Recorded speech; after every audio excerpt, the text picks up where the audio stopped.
Hello gas, నేను 2 days దీని మీద వర్క్ చేశా. పబ్జి అనే బ్యాండ్ గేమ్ ప్యాన్ నాకు దొరికింది. నేను వాటర్ పోసి ఐస్ క్రీమ్ దాంట్లో పెట్టా.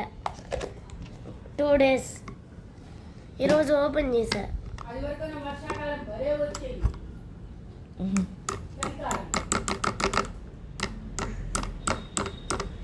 దీన్ని బ్రేక్ చేయాలి.